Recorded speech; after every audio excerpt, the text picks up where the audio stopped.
this family, and they really did a great job. They were having a panic attack when I showed up, because I'm the host. I can't be serving water or anything. I'm the guy in the suit and tie hosting this event, this whole parade. It was an absolute success, by the way. It was amazing. And that day, whoever for go down, and now I'm in the live event business. I'm doing this every year. But when I walked in and I saw 75 people waiting in line, signing and getting, and I saw the look on my in-laws, the girls' faces at the registration table, just swamped, and I had trained them in what to do and how to do. They were just like fucking like overwhelmed. Does that make sense? That's when the reality sinks in of what's actually happening right now, and you're at your utmost attention because you're dealing with people, you're serving people at the highest level. My wife was, and I didn't want my wife to be serving, but she wanted to. She was, getting the coffee and the drinks. Instead of spending thousands of dollars on drinks, we went to Sam's Club and we got cases of orange juice and tea. We had Tim Hortons, big things of coffee and creamer and sugar and donuts. We had subs delivered and catered and pizza for lunch. I had a dinner party at like a game place after, and like speeches. I hired a DJ. It was epic.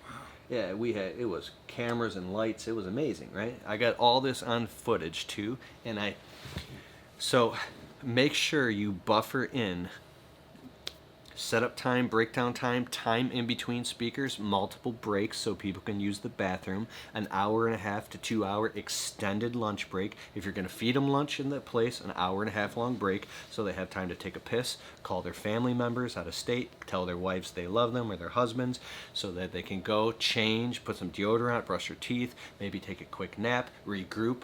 You got to give these people time. There's a lot of people, right? If you're sending them out to go eat lunch out into the city, you want a 2 hour long extended lunch break, right? So every hour or hour and a half, you want to give them a 15-minute break. You have to make sure. And one mistake is having too many speakers or too much content, right? You want a Q&A panel. You want to give them room to breathe. I had notebooks all printed up. Oh, here's one of my notebooks. I got these from Office Depot for like 66 cents a piece. Got all these printed. I wanted to go super professional on the notebooks, but they're like $4 a piece. Would have cost me thousands. It was crazy. But so at the beginning of my live event, I'm in a suit and tie. I welcome everybody to the event. Give yourselves a round of applause for flying all the way across the country and investing in yourself for this full live intensive workshop that'll change your life. Everybody's clapping, and then I just froze. I was like, ugh. Now what? It hit me like, oh my God, this has really happened. I manifested this out of thin air. I can't believe that they're all looking at me right now. They really showed up. And I literally froze for all the public speaking training that I've learned. That even if you freeze, they're not judging you. I took a breath. I just sat there. And I was like,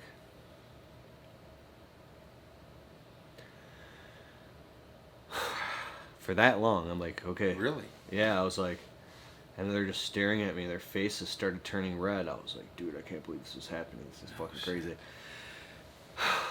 And then as you start talking, you get into your groove, go back to your notes. Okay, guys, why are we all here today? We're here because of this. We're here. We want to change our lives. We want this in our family. So I got real with everybody, and I talked about all these things.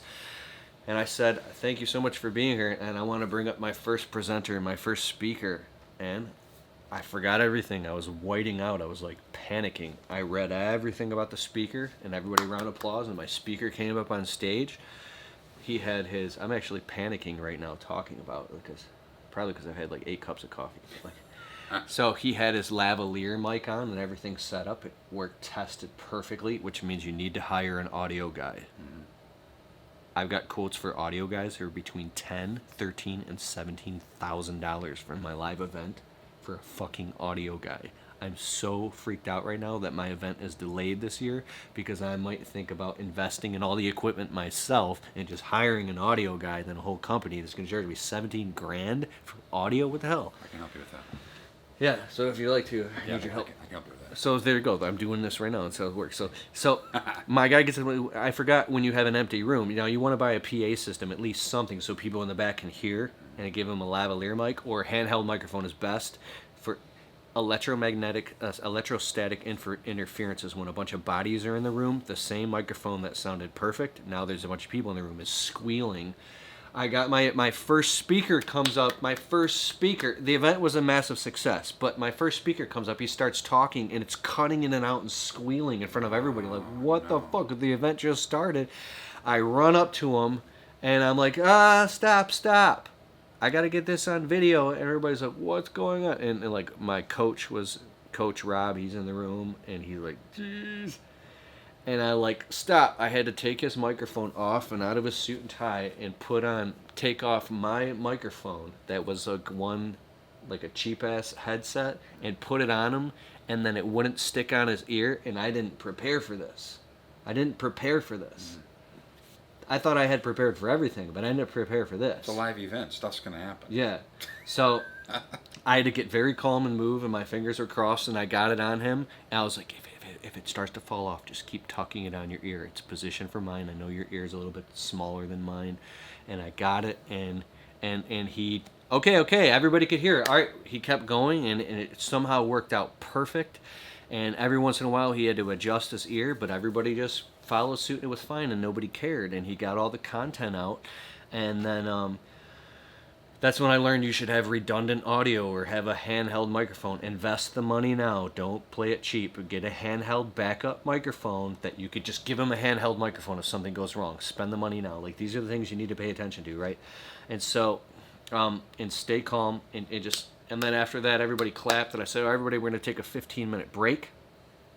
And I'll see you back here in 15 minutes. There's drinks out there. The bathrooms are on the block. Oh, in the beginning of the live event, I give everybody the itinerary. This is what they can expect. The bathrooms are around here. This is what lunchtime is. Dinner time is this time. You can expect this. And you have to do housekeeping at your live event to let everybody know what to expect and know that they're in a safe place and everything's okay. So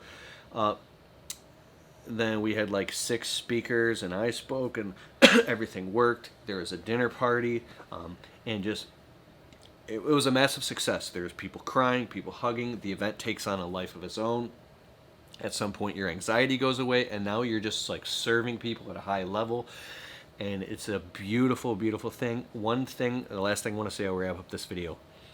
I baked in the marketing into the event. You want to bake the marketing, like bake a cake, bake the marketing into the live event. I made sure at the after party, I threw up a huge banner with my logos all over it of the event. It's called the Marketing ROI, and put lights on it. And I kept at the dinner party asking people on the microphone, come up here, I need your testimonials. We put a professional camera on them, and my buddy is like a coach, and he got like 8 testimonials from all the people. Dude, this event was amazing. These things I'm going to put in place, I'm changing my life. Oh my God, you got to come. So when I paid the professional videographer to make the marketing video for the event, he took highlights of the event with music, and he peppered in testimonials like an infomercial. Yeah. That now I have that to promote the next live event. Exactly.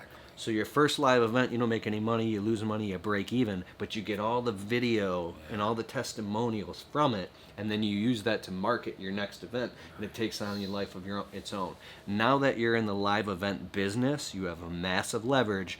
You can get on other people's stages and speak, because now you have the leverage to get them on your stage. This year, I have the top industry leaders in my entire industry speaking on my stage at my fucking live event. I can't even believe it. These are people that you'd have to pay them, I don't know, $8,000 to come speak, and they're speaking at my event.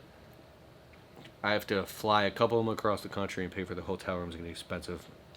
And give them the permission to pitch their products in front of my audience to them, which is fine. It's good stuff. And you can also do a deal where you get paid 50% of whatever they pitch. You can make money, you can charge ticket prices, but make sure you bake in profit and be very careful about what you're doing. Start out small, work your way up. You're in the live event business. Peng Joon has something called the Live Event Blueprint, Pengjoon. Brennan Burchard has live event information. There's another one called Live Event Roadmap. Wealth through workshops, Luminary, wealth through workshops, something Luminary. Look that up.